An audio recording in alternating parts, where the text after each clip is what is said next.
성경 말씀 보겠습니다. 요한복음 5장입니다. 2절에서 9절까지 우리 한 절씩 저하고 나누어 읽겠습니다. 예루살렘에 있는 양문 곁에 히브리 말로 베데스다라 하는 못이 있는데 거기 행각 5이 있고 그 안에 많은 병자, 맹인, 다리 저는 사람, 혈기 마른 사람들이 누워 물의 움직임을 기다리니 이는 천사가 가끔 못에 내려와 물을 움직이게 하는데 움직인 후에 먼저 들어가는 자는 어떤 병에 걸렸든지 낫게 되밀어라. 거기 38해 된 병자가 있더라. 예수께서 그 누운 것을 보시고 병이 벌써 오래된 줄 아시고 이르시되 네가 낫고자 하느냐? 병자가 대답하되 주여 물이 움직일 때에 나를 못에 넣어주는 사람이 없어 내가 가는 동안에 다른 사람이 먼저 내려가나이다. 예수께서 이르시되 일어나 네 자리를 들고 걸어가라 하시니 그 사람이 곧 나와서 자리를 들고 걸어가니라. 이 날은 안식일이니. 아멘. 제가 우리 선용호 목사님, 우리 교회에 계시던 선용호 목사님 담임 목사님으로 부임하셨는데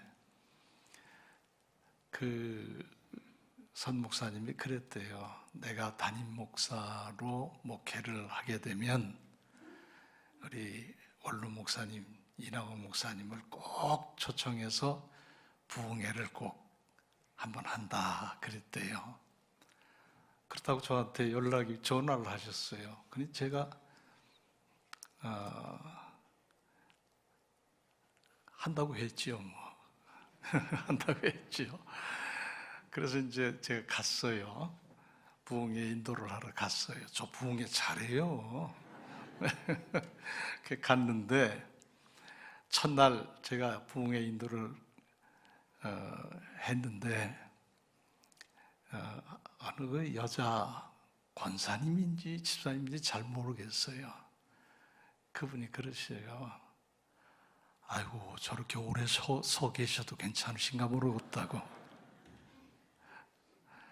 저 괜찮아요. 네. 여기 2시간도 서 있을 수 있어요. 예, 그렇게 하나님 말씀 전하는 일이 귀한데 제가 할 수 있지요. 그래서 3일간 저는 그래요. 저는 은혜 많이 같이 주고 받았다고 생각하는데 받은 분들은 모르죠. 뭐 어떠신지 제가 알 수 없고 제 생각은 같이 저도 은혜 받고 참석하신 분들도 은혜 받으셨으리라고 믿고 왔어요. 그래서 끝을 냈는데 너무 감사해요. 3일 동안 부흥회 인도에서도 저 아무렇지도 않더라고요. 그러니까 너무 염려하지 마시라. 그렇게 제가 말씀드리는 거예요. 오늘 설교 제목을 다시 한번 보시겠습니까? 설교 제목이 뭐지요? 다시 용기와 희망을. 그러면 무슨 뜻인지 대강 아시지요? 저는 이 다시라는 말, 이 말 2글자에 굉장한 의미를 두고 오늘 말씀을 전하려고 그래요. 우리가 다시 그러면 생각나는 게 있죠. 한 번 더, 그렇죠? 다시 한 번 더 도전해보자. 다시 한 번 더 시작해보자. 다시 한 번 일어나보자. 뭐 여러 가지 그 다시라는 말이 주는 의미가 많잖아요. 아주 중요합니다. 우리가 살아가면서. 엊그제 TV에 텔레비전에 6시 내 고향을 제가 보게 됐어요. 근데 거기에 충북 영동, 옥천 밑에 영동 소식을 전하는 그 시간이었는데 이렇게 제가 보니까 영동하면 뭐가 생각나십니까? 꽃감이죠. 꽃감이 유명하잖아요. 곶감을 소개를 하면서 아마 보셨을 겁니다. 이 곶감을 소개하면서 영동 곶감이 얼마나 맛있고 좋은지 이제 그걸 자랑을 하세요. 그러면서 어떤 얘기를 하는가 하면 그 곶감을 하우스에다 이렇게 건조를 시키더라고요. 근데 자기가 저작년에 6동을 망쳤대요. 6동을. 한 동에 곶감이 몇 개 널리는지 아세요? 전 처음 알았어요. 한 동, 하우스 한 동에 곶감이 몇 개 들어갈 것 같습니까? 10,000개 들어간대요. 10,000개. 그 일일이 다 깎아가지고, 그래서 그걸 다 꿰서, 그래서 그걸 10,000개를 넣는 것도 보통 일이 아닌데, 6동이에요. 그럼 몇만 개예요? 6만 개예요. 죽을 힘을 다해서 곶감을 건조시키기 위해서 널은 거겠죠. 우리는 쉽게 그냥 하나 따서 먹으면 아니지만 그 하나에도 노력이 그렇게 많이 들어가는 거예요. 그랬는데 그만 그 곶감이 다 쉬어버렸대요. 아, 세상에 한 개도 아니고 한 동도 아니고 10,000개 정도만 같아도 그러려니 하겠지만은 6만 개를 다 못 쓰게 돼버렸대. 6만 개가. 여러분 같으면 어떤 생각이 드시겠어요? 그게 그분의 1년 수입인데 1년 수입이 다 날아가 버렸어요. 그걸 까서 꿰서 다 매달아서 죽을 고생을 하고 6만 개를 하우스에다가 이제 건조를 시키는데 쉬어버렸으니 팔 수도 없고 먹을 수도 없고 폐기시켰대요. 다 버렸대요. 엄청난 손해를 본 거예요. 그런데 제가 이 얘기를 왜 하느냐, 그러고 끝났으면 이 얘기 안 합니다. 그런데 이분이 다시 곶감을 깎았어요. 포기해 버릴 수도 있고, 다시는 곶감 이제 안 한다, 그래 버릴 수도 있잖아요. 그런데 그러지 않았어요. 다시 곶감을 깎아서, 그래서 다시 6동을 만드는 거예요. 그런데 다행히도 지금은 괜찮습니다. 그래요. 실패도 있는 겁니다. 우리가 살아가다 보면 그런 실패도 있는 거예요. 말이 그렇지 6만 개를 폐기할 때 그 마음이 얼마나 쓰리고 고통스러웠겠습니까? 1년 농사가 다 날아갔는데 저도 참 안타깝고 마음이 짠하더라고요. 그러면서 그런 생각이 들어요. 그게 인생이다.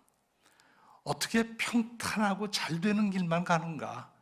가다 보면 돌도 있고, 가다 보면 웅덩이도 있고, 가다 보면 꼬부랑 길도 있고, 그 길 가는 게 인생 아닙니까? 돌뿌리에 걸려 넘어지기도 하고, 웅덩이에 빠져서 온통 다 옷도 버리기도 하고, 그게 인생이라고요. 실패도 하고 상처도 입고 아파하면서도 가야 하는 게 인생 아닙니까? 옛날 어른들이 그런 말씀을 많이 하셨어요. 야, 나 살아온 거 책으로 쓰자면 수십 권은 쓸 거야. 많이 들으셨죠? 만일에 평탄하게 그냥 순조롭게만 살아왔으면 책 쓸 일이 뭐 있겠어요?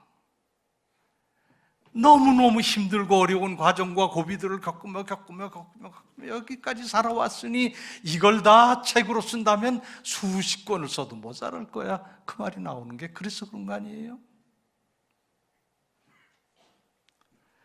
그래서 저는 인생이라는 게 뭐냐 그러면 견디는 거다. 견디는 게 인생이다. 이렇게 생각이 들어요. 견뎌내야지 어떻게 했어요? 어떤 목사님은 그러더라고요. 견디다 그것도 안 되거든 그냥 개겨라. 그래서 제가 개기라는 말이 무슨 말인가? 그래서 또 찾아봤잖아요. 제가 계기다가 무슨 뜻인가를 찾아봤더니 뭐 그렇게 없는 말을 만들어낸 거 아니더라고요. 경상도 말이에요. 계기다가 뻗대다, 버티다 그런 뜻이에요. 인생 살다 힘들면까지가 뻗대요.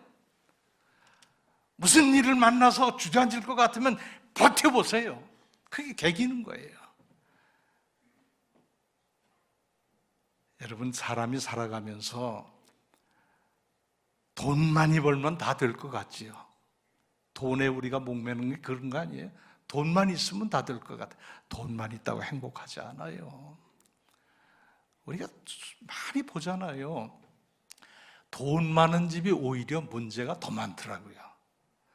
요새 TV 드라마, 자꾸 제가 텔레비 얘기하니까 저 맨날 텔레비만 본다고 생각하시지 마세요.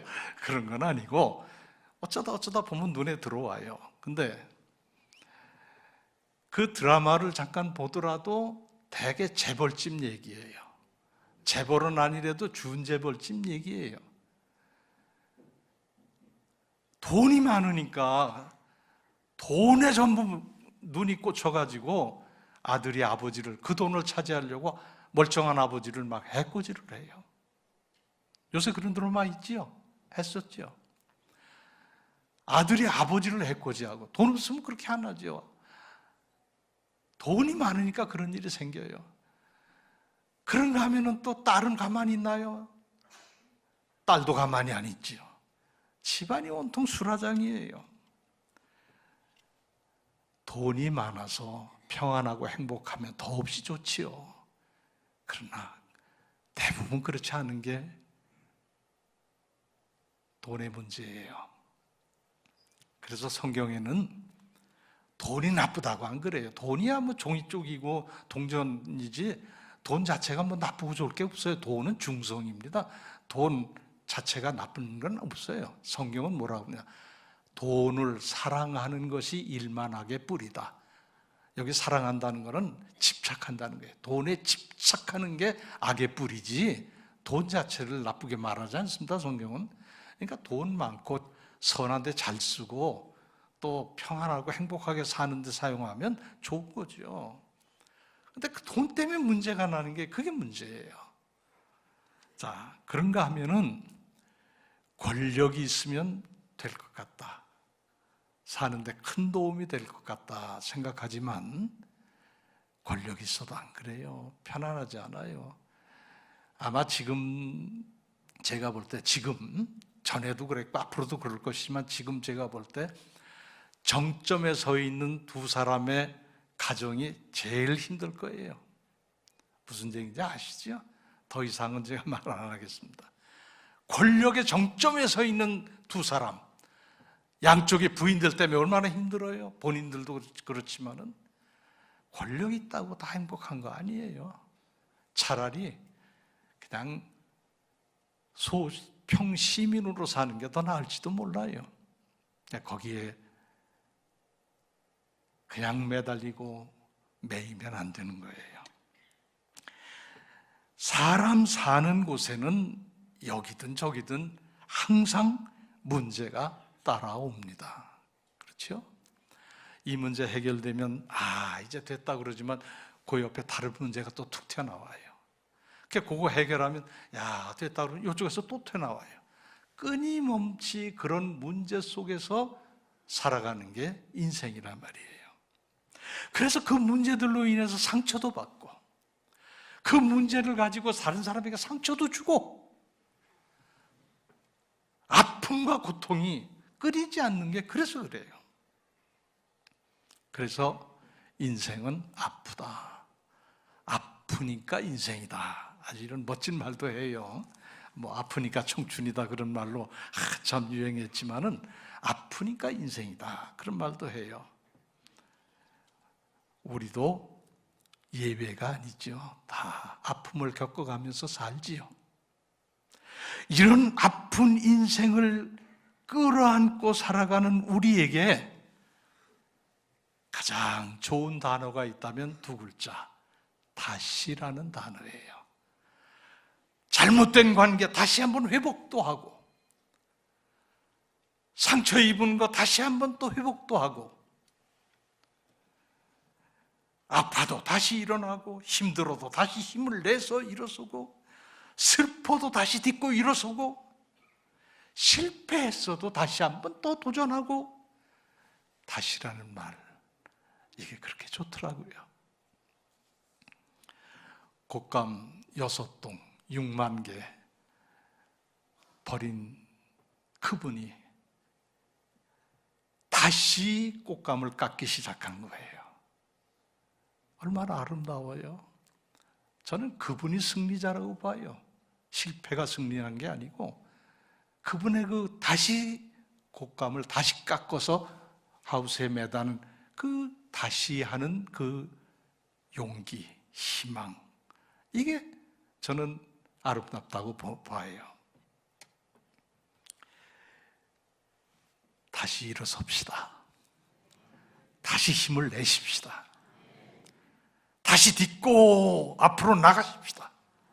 우린 그게 필요한 거예요. 다시 일어나고 다시 딛고 일어서는 사람 아무도 못 막아요. 막을 수 없어요. 주저앉는 사람이 끝나는 거지 다시 일어서는 사람은 막을 수가 없어요. 제가 인도네시아에 좀 있을 때 그 선교사님 한 분이 저한테 그런 얘기를 하세요. 자기가 전에 고등학교 다닐 때 얘기해요. 고등학교 다닐 때 지금도 그분이 뭐 체격이 좋지 않아요. 그냥 허약해요. 지금도. 그런데 고등학교 다닐 때는 더 허약했대요. 그런데 덩치 큰 친구가 맨날 뭐 때리고, 요새 말로 하면 뭐 그 학폭, 학교 폭력을 행사했대요. 그러니까 얼마나 억울해요. 이유도 없이 얻어맞고 폭력을 당하니 얼마나 억울해요. 그래서 자기가 그랬대요. 그래, 내가 힘으로는 못 이기지만 한번 해봐야겠다. 그래서 학교에서 집에 와 가방 놓고 저녁 먹으면 그 집을 찾아갔대요. 배를 누르고 그러면 그 친구가 나온대요. 나와서 또 때린대요. 또 왜 와서 귀찮게 찾아왔냐고. 시큰 맞고 또 간대요. 그 이튿날도 또 학교 갔다 와서 책가방 놓고 또 간대요. 그래서 또 배를 누르고, 그러면 오지 말랬더니 또 왔다고 또 때린대요. 그럼 또 맞고 또 온대요. 그 다음날 또 간대요. 그렇게 계속해서 다시 가고 그랬더니 나중에 그 친구가 그러더래요. 내가 졌다. 내가 너한테 졌다. 미안하다. 그리고는 오히려 그때부터 이 선교사님 그때 고등학생 때 이 사람의 보호자 노릇을 해주더라는 거예요. 쌈도 잘하고 덩치도 크고 주먹이 세니까 누가 이름이 봉환인데, 야 봉환이 너 뭐 어쩌고 그러고서 학폭을 하려고 그러면 딱 맞고 얘는 건들지 마. 그래서 오히려 보호자가 돼줬대요. 여러분, 다시 하는 사람은 이길 수가 없어요. 그건 무서운 거예요. 성경을 잘 보면 예수님도 다시 해봐라, 다시 일어서라, 계속 그렇게 하셨어요. 여러분이 성경을, 예수님이 하신 일을 잘 보세요. 다시 이렇게 했어요. 소경에 눈을 뜨게 해주셨어요. 그 무슨 말이에요? 다시 봐라 이거예요. 세상을 다시 보고 다시 새로운 삶을 살아가라는 거예요. 안진뱅이를 일으켜주셨어요. 너 새로운 삶을 다시 살아봐라. 귀신 들린 자 귀신을 쫓아주셨어요. 이젠 귀신의 지배를 받지 말고 새로운 삶을 살아봐라. 성령의 지배를 받고 하나님의 도우심을 받으면서 새로운 삶을 살아봐라. 예수님 하신 일은 다 그래요. 밑바닥 인생을 다시 일어서서 새로운 삶을 살게 하시는 일을 우리 예수님이 하셨다. 그걸 우리가 기억해야 돼요. 이제 오늘 말씀이 그 중에 하나입니다. 예루살렘에 가면 그 당시에 성으로 이렇게 둘러싸여 있었는데 드나드는 문들이 여기저기 있었어요. 근데 문마다 이름들이 붙었어요. 우리로 말하면 남대문, 동대문, 서대문 이렇게 하듯이 이름들이 붙었는데 지금 여기는 양의 문이라는 이름이 붙어요. 우리처럼 동서남북으로 안 하고 문마다 이름을 양을 그 이름이 붙여진 유래는 그거예요. 양을 그 문으로 많이 드나들면서 먹였다 치고 양치기들이 그리 드나들었다고 그래서 이 문은 양의 문이다 그렇게 정했다고 그래요. 그건 전해지는 얘기고요. 어쨌든 그 양의 문 옆에 베데스다라고 하는 연못이 하나 있었어요. 그런데 이 연못이 우리가 생각하는 것은 잉어도 기르고 금붕어도 기르고 그러는 연못이 아닙니다. 이 연못은 쉽게 여러분 이해를 돕기 위해서 제가 말씀을 드리면 목욕탕 욕조 같은 거예요. 큰 목욕탕 욕조 같이 이렇게 생긴 그 안에 물을 채운 거예요. 그러니까 어떻게 보면 인공 연못이라고도 볼 수 있죠. 근데 거기 이상한 일이 생겨요. 그건 뭐냐면 주위에 사람들이 그냥 제가 표현을 이렇게 해서 미안합니다. 바글바글 했어요. 근데 어떤 사람들이냐 하면 앉지도 잘 못하고 주로 누워서 생활하는 병자들이에요. 병이 있는 사람들. 그러니까 병으로 고통받는 사람들이 주위에 있어요. 그 이유가 있어요. 왜 거기에 그렇게 병자들이 누워 있었는가? 4절을 한번 볼까요? 4절 시작. 천사가 가끔 못에 내려와 물을 움직이게 하는데 움직인 후에 먼저 들어가는 자는 어떤 병에 걸렸든지 낫게 되밀어라. 아멘. 그래서 거기 병자들이 많다고요. 자, 이거 무슨 소리냐면 가끔 천사들이 와요. 그래서 그 물을 한번 훌렁하게 이렇게 움직인대요. 평상시엔 잔잔하다가 천사들이 오면 물을 한번 확 움직이게 한대요. 쫄렁하게 하는 거겠죠. 그 순간 제일 먼저 거기 뛰어들어가는 사람이 여기 보니까 어떤 병에 걸렸든지 낫게 되밀어라. 그러니까 무슨 병이든 하여튼 1등으로 들어가면 고치는 거예요.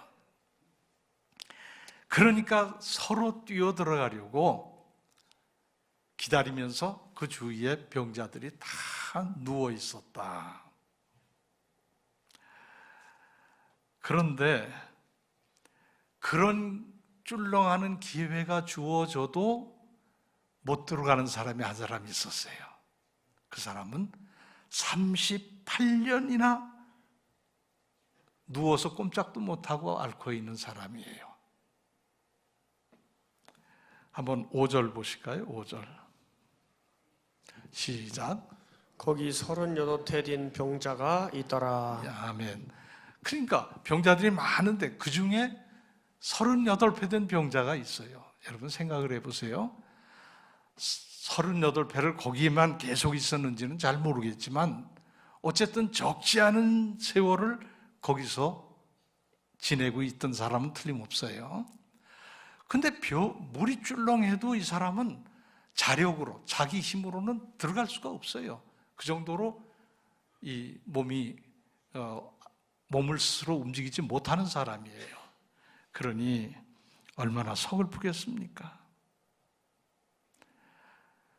우리 생각 같아서는 그 집 옆에 다른 사람이 좀 먼저 이렇게 양보해서 이렇게 좀 넣어줘서 고치라고 넣어주면 얼마나 좋겠어요.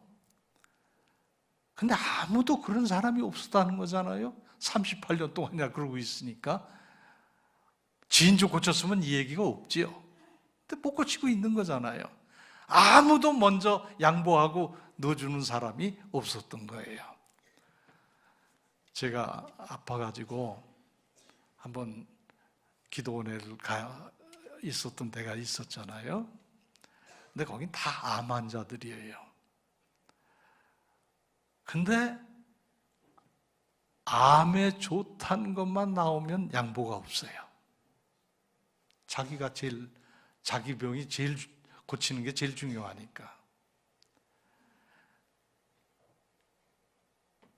우리 생각에 아이고 그거 좀 양보 좀 하지 하지만 당사자는 다른 거예요. 양보 못해요. 내가 나아야지 먼저. 내가 고쳐야죠.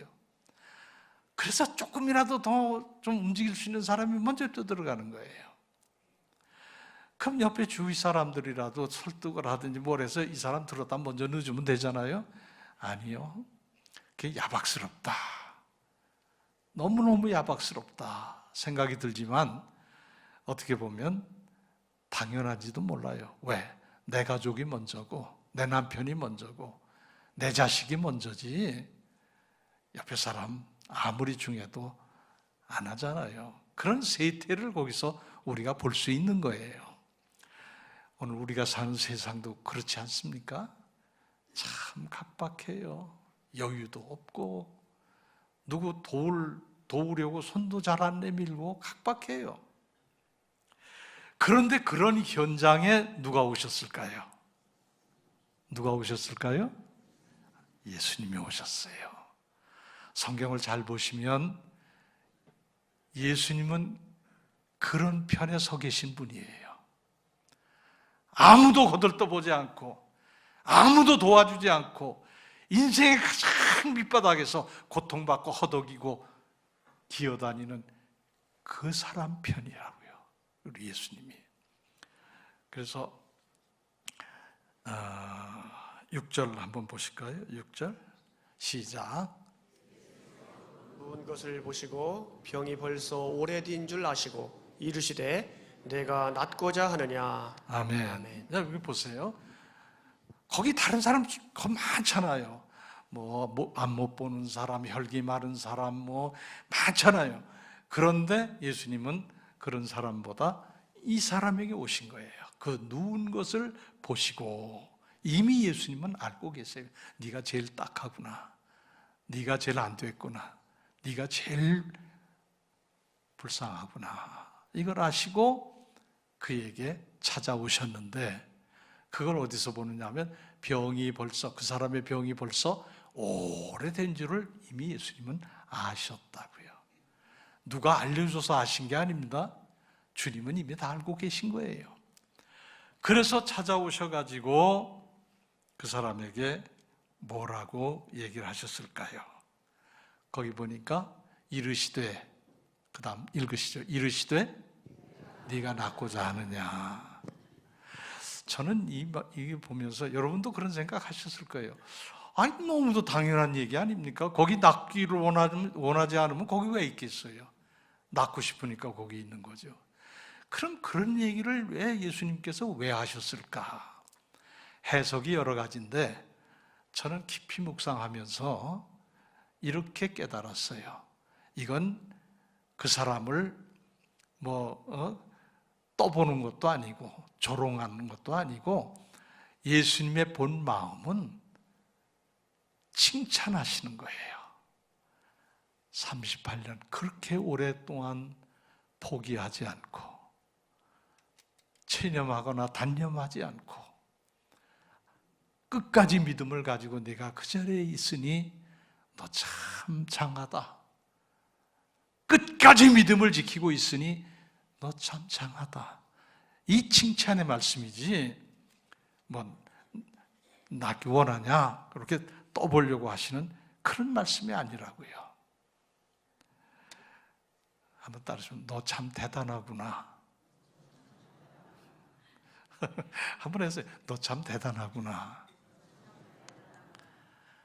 여러분에게도 주님이 그렇게 말씀하시기를 바랍니다. 자네 참 대단해. 그 어려운 걸 다 버텨 이겨내고 참 대단해. 주님도 그렇게 인정하시는 그런 믿음의 용기를 가진 삶을 우리가 살아야 돼요. 그 의지력, 그 믿음 얼마나 대단합니까? 예수님 칭찬하시는 거예요. 참 대단하다. 너 내가 낳고자 하느냐를 이렇게 바꿔야 돼요. 너 참 대단하구나. 장하다. 그렇게 들려야 돼요. 자, 8절 9절을 한번 다시 읽습니다. 시작. 예수께서 이르시되 일어나 내 자리를 들고 걸어가라 하시니 그다음. 그 사람이 곧 나아서 자리를 들고 걸어가니라. 이날은 안식일이니. 할렐루야. 예수님께서 내 자리를 들고 일어나 어떻게 하라고요? 걸어가라. 다시 새 삶을 시작하라. 주님이 주시는 거잖아요. 고생 많았다. 너무 힘들었지. 이제 다시 일어나서 살 수 있어. 해봐. 다시 걸어가봐. 이 사람이 만약에 믿음이 없었다면 38년이나 이렇게 있었는데 어떻게 제가 걸어요? 그랬을 거지요. 근데 이 사람은 기다렸던 거지요. 벌떡 일어나서 걸었습니다. 주님의 말씀 때문에. 주님의 말씀을 듣고 일어나 걸었어요. 얼마나 장합니까? 얼마나 대단합니까? 여러분, 우리도 다시 일어나 걸으십시다. 참 고생 많이 하셨어요. 이제는 다시 일어나 걸어야 돼요. 힘있게 걸어야 돼요. 주님은 우리 보고 내 자리를 들고 일어나 걸으라고 말씀하세요. 제가 신문에서 봤는데요. 53년생이시더라고요. 그분이 이름이 권모세라는 분인데 이름도 모세예요. 근데 그분이 더 헤븐리 리조트라는 리조트 사업을 하세요. 거기 이제 컨트리클럽이라 그래서 골프장도 같이 운영하는 리조트 사업을 하시는 분인데 이분이 모태신앙이래요. 그러니까 어머니 아버지가 다 믿는 분들이셨고 태어나자마자 어머니의 믿음이 태중에서부터 흘러내려갔으니까 그런 분을 모태신앙이라고 그러잖아요. 근데 모태신앙이지만은 자랄 때는 말이죠. 어려서 청소년기, 초등학교, 중학교까지는 그래도 괜찮은데 머리가 커질수록 사람이 좀 이상해져요. 자꾸 회의도 하고 갈등도 하고 비판도 하고 교회에 대해서 또 신앙에 대해서도 그래요. 그게 이제 그런 시기가 지나가야 돼요. 이분도 그랬다고 그래요. 별로 모태신앙이긴 하지만 성장하면서 나이 먹으면서 별로 그렇게 열심히 신앙생활을 안 했대요. 그러면서 사업에 집중을 했대요. 근데 그 당시에 골프장 사업이 너무 잘 됐어요. 아마 90년대일 겁니다. 90년대 초반, 초중반 때 사방에 골프장 생기고 그 사업할 때 잘 될 때였는데 승승장구했대요. 사업이 잘 돼가지고. 그러니까 일이 많으니까 너무 피곤한 거예요. 기도는 안 하고 일에 붙여가지고 이제 피곤하게 생활하다가 그날도 차를 자기가 손수 운전하고 가는데 깜빡 졸았대요. 너무 피곤해가지고. 나중에 정신 차리고 보니까 거기서 사고 났으면 자기는 이 세상 사람이 아니라는 거예요. 그렇게 위험한 순간이었다고 그래요. 깜빡 좋는데 자기 앞에 눈부신 빛이 환한 빛이 이렇게 비치더래요. 그래서 눈을 깜빡 뜨고 보니까 자기가 지금 뭐예요? 이게 큰일 난 거잖아요. 순간적으로 핸들을 돌려가지고 그 위기를 넘겼대요. 그러면 우리는 보통 아이 죽을 뻔했네 그러고 가는 거지요. 우리는 그냥 보통 그러잖아요. 이분은 모태신앙이라는 게 그게 깊은 거예요. 그걸 신앙적으로 본 거예요. 주님이셨구나. 나를 살리신 그 빛이 바로 주님이 내게 나타나신 것이었구나. 거기서 주님과의 만남을 체험을 한 거예요. 나를 살려주셨으니까 이제부터는 정말 주님으로 해서 내 목숨 다 바쳐 살겠다고 그렇게 해서 그분이 그렇게 사업을 하면서 3,080억인가를 공익재단에 기부를 했어요. 여러분, 10억도 아니고 100억도 아니고 1,000억도 아니고 3,000억을 기부를 했어요. 나를 살려주신 살아계신 주님을 위해서 내가 못할 게 뭐냐? 그러면서 기부하고, 그러면서 1년에 100억씩 그 지역사회의 어려운 사람들을 돕는 일을 하겠다. 다 쓰고 가겠다는 거지요. 자기 재산을. 그렇게 했다고 그래서 이제 취재를 한 거예요. 기자가. 취재를 해서 그게 보도를 했어요. 전 그걸 본 거고. 근데 기자가 물었어요. 참 훌륭하십니다. 어떻게 그렇게 하실 수가 있습니까? 소감 한 말씀 해주시죠. 그랬어요. 그랬더니 그분이 이렇게 얘기를 합니다. 내가 훌륭할 것도 없고 소감이랄 것도 없다고. 이 모든 것이 다 하나님의 은혜일 뿐입니다. 오늘 일부 예배 때 시온성가대가 모두가 은혜입니다, 모두가 은혜입니다, 계속 그 찬양을 했어요. 얼마나 제가 은혜 받았나 몰라요. 모두가 다 은혜예요. 이분이 그렇게 얘기하는 거예요. 이게 다 하나님의 은혜입니다. 모두가 다 하나님의 은혜입니다. 그리고 기부하는 것은 하나님이 내게 주신 하나님의 것을 내가 생색 좀 내는 겁니다. 웃으면서 농담처럼 그렇게 얘기했어요. 하나님이 주신 것 가지고 내가 생색 좀 내는 겁니다. 야, 그 믿음이 대단하잖아요. 예수 믿으면 적어도 그런 의미 있는 일을 행할 수 있어야 되잖아요. 아이, 목사님, 나는 나 먹고 살기도 힘들어요. 그거 뭐 억지로 그러라는 거 아닙니다. 그럴 수 있어요. 열심히 살면 돼요. 그게 하나님의 은혜예요. 그러나 나 먹고 좀 여유 있으면 나눌 줄도 아는 게 주님의 은혜를 갚는 길이지요. 그렇죠? 저는 집에서도 그렇고 늘 두 가지 말을 많이 써요. 하나는 다 하나님의 은혜입니다. 제가 지금 이렇게 살아서 여러분 만나고 지금 이 자리에 있는 것도 전적으로 100% 하나님 은혜예요. 작년에 제 절친한, 초등학교 때부터 절친한 친구가 저하고 동갑내기인데 먼저 세상 떠났어요. 하늘나라 갔어요. 난 살아있어요. 이거 뭐로 설명해요? 이게 하나님의 은혜 아닙니까? 모든 게 하나님의 은혜인 것을 자각하고 깨달을 때 그게 믿음이에요. 그 다음에 또 하나 잘 쓰는 말이 있어요. 다 하나님의 은혜입니다. 제가 이 예배당 성전 건축 다 하고서 입당식 한다고 신문에 광고 한번 했어요. 기독 공부에. 그때 그 앞에 크게 쓴 게 뭔지 아세요? 생각나십니까?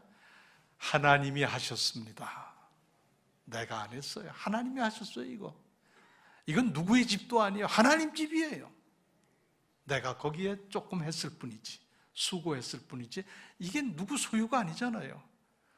이걸 누구 소유처럼 생각하면 안 되는 거예요. 어쨌든 모두가 다 은혜입니다. 그 다음에 또 하나 제가 잘 쓰는 말이 뭐냐면, 하나님 뜻이라면, 그 말을 늘 써요. 하나님 뜻이라면 순종하겠습니다. 이것도 하나님 뜻이라면 따르겠습니다. 저는 그게 믿음이라고 봐요. 사랑하는 여러분, 성경은 우리 주님을 믿는 사람들의 이 같은 이야기라는 것을 기억하셔야 돼요. 아픔을 겪어도, 실수를 했어도, 실패가 찾아와도, 또 깊은 상처로 고통을 받아도 주님 만나면 치유됩니다. 말씀이 내게 임하시면 치유가 되는 거예요. 그러면 다시 일어설 수 있습니다. 다시 도전할 수 있습니다. 다시라는 말, 그래서 참 좋은 말이에요. 이 두 자를 여러분 머릿속에 각인시키면 좋겠어요. 그래, 다시 한번 해보자. 그래, 다시 한번 도전하자. 다시 딛고 일어서 보자. 건강을 잃었어도요, 다시 회복하면 되지. 그 사람은 회복이 돼요. 아이고, 나 죽을라나 봐. 그러면 못 회복이 안 돼요. 다시라는 말은 어떤 면에서 보면 능력입니다. 주님의 능력이에요. 가장 큰 능력이 뭔지 아세요? 주님이 다시 사신 거예요. 할렐루야. 주님이 다시 사셨어요. 우리가 부활절에 찬양하잖아요. 사셨네, 사셨네. 주님 다시 사셨네. 무덤을 열고 나오는 게 다시예요. 다시 사셨다고요. 주님이 다시 사셨으면 다른 말 할 것도 없잖아요. 우린 다시 주님 손잡고 일어서야 됩니다. 꼭 그렇게 하십시다. 기도합시다. 아버지 하나님, 감사합니다. 오늘 말씀을 통해서 이 험한 세상에서 우리가 예수님 손잡고 어떻게 살아가야 할지를 깨닫게 하시니 감사합니다. 아무리 힘들고 어려운 일이 내 앞에 닥쳐와도 딛고 다시 일어서는 용기와 희망을 잃지 않게 하시고 주님의 도우심을 받으며 살게 해 주옵소서. 우리 교회도 다시 일어서게 하여 주옵소서. 예수님의 이름으로 기도합니다. 아멘. 이제는 우리 구주 예수 그리스도의 은혜와 하나님 아버지의 크신 사랑과 성령님의 교통하시고 인도하시고 우리의 삶을 이끌어 주심이 말씀 듣고 용기와 희망을 잃지 않고 다시 새로운 삶을 향해서 나가기를 원하는 사랑하는 믿음의 식구들 머리 위에, 가정 위에, 그리고 생업과 직장 위에, 또 이 나라의 민족 위에 지금부터 영원토록 함께 하시기를 축원하옵나이다. 아멘.